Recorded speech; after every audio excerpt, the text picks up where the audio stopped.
তুমি কি চিনতে পারবা এই দুইজনের মধ্যে কোনটা তোমার সন্তান? চিনতে পারবো, আমার ছেলে ডাইন হাতে, আমার সাথে ডাইন হাতে একটা কালো দাগ। ও বাজান, আমি এই বিচার মানি না। সাদেক এই খান বাড়িরই ছেলে, আর সেই খান বাড়ির ছেলে বলে আমি তাকে বিয়ে করছি। আমি মামলা দিমু, এই মহিলার নামে আমি মামলা দিমু। এই মহিলা, এই কয় টাকা বেচছিস নাটক সাজানোর লেগা? হ্যাঁ, আমার নিজের ব্যাগের আমি ব্যাগ থেকে বের করতেছি। আমি যেদিন বাড়ি ছেড়ে চলে যেতেছিলাম সেদিন তুমি আমার আটকাও নাই কেন? তোরে সাদিকরে দুইজনেই নিজের পেটের সন্তানের মতো বড় করছি। আমি জানতাম তুই রাগ কইরা চলে গেল, তুই যেখানেই থাকস আমি তোরে ডাকলেই তুই আসবি বা তোরে আমি আনতে পারবো। সাদেকের খুব ইচ্ছা হইলো পপিরে বিয়ে করব। আমিও চাইলাম যে সাদেকের বিয়ে হোক, ওর নামে আলাদা বাড়ি করে দেওয়া হয়েছে, ও সুন্দর করে ঘর সংসার করুক, ওর একটা আলাদা সংসার হোক। কিন্তু যখন আমি জানলাম পপির সাথে তোর সম্পর্ক, আমি চাই নাই যে তোর লগে পপির বিয়ে হোক। আমি সাদেকরেও না করছি, কিন্তু ও শোনে নাই। পপি আর পপির মা হইছে একটা লোভী মানুষ।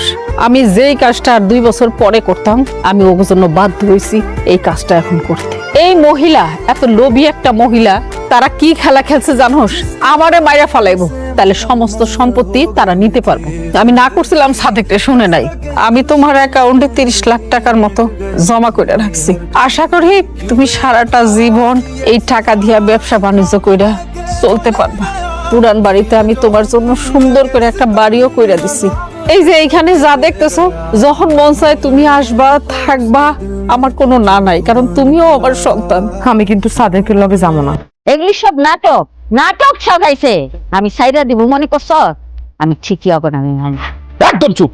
খান বাড়ি যাবে মামলা দিবি? তোর এত বড় সাহস? দুষ্ট মানুষগুলা সব সময় বাবা কবে সারা পাইবো? আর 3 দিন পরে সারা পাইবো। স্যার বাবা তো নির্দোষ।